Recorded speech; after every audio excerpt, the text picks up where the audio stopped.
ষষ্ঠ উপজেলা নির্বাচনের প্রথম ধাপে নাটোরের ৩টি উপজেলা নির্বাচনের ভোট কেন্দ্রগুলোর প্রিজাইডিং অফিসার ও দায়িত্বরত নিরাপত্তা কর্মীদের কাছে নির্বাচন সামগ্রী বিতরণ করা হয়েছে।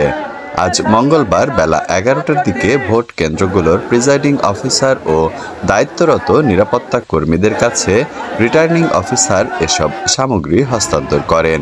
জেলা নির্বাচন কর্মকর্তা ও রিটার্নিং কর্মকর্তা আব্দুল লতিফ শেখ জানান, আগামীকাল বুধবার নাটোরের সিংড়া উপজেলা, নাটোর সদর উপজেলা ও নলডাঙ্গা উপজেলার ভোটাররা তাদের ভোটাধিকার প্রয়োগ করবে।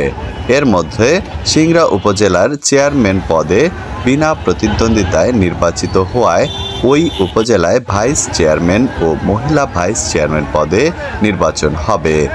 এছাড়া নাটোর সদর ও নলডাঙ্গা উপজেলায় সকল পদে নির্বাচন অনুষ্ঠিত হবে। নাটোরের সিংড়া উপজেলার একটি পৌরসভা ও ১২টি ইউনিয়নের ১৩৩টি কেন্দ্রের ৮১০টি কক্ষে, নাটোর সদর উপজেলার একটি পৌরসভা ও ৭টি ইউনিয়নের ১১৫টি কেন্দ্রের ৭১৩টি কক্ষে ও নলডাঙ্গা উপজেলার একটি পৌরসভা ও ৫টি ইউনিয়নের ৫৪টি কেন্দ্রের ৩২২টি কক্ষের মাধ্যমে ভোটাররা তাদের ভোটাধিকার প্রয়োগ করবেন। সিংড়া উপজেলায় মোট ৩,১২,৫৭০ জন, নাটোর সদরে ২,৭২,৩০২ জন ও নলডাঙ্গা উপজেলায় ১,১৭,১৫১ জন ভোটার রয়েছেন। কেন্দ্রগুলির নিরাপত্তার জন্য আইন শৃঙ্খলা রক্ষাকারী বাহিনীর সদস্যরা নিয়োজিত থাকবেন। আগামীকাল আমাদের প্রথম ধাপে নির্বাচনের তারিখ পরিবর্তন অনুযায়ী আমাদের সকল প্রস্তুতি ইতিমধ্যে সম্পূর্ণ হয়েছে। কিছুক্ষণ আগে আমরা প্রিজাইডিং অফিসারদেরকে ব্যালট পেপার ব্যতীত অন্যান্য সামগ্রী বুঝে দিয়েছি।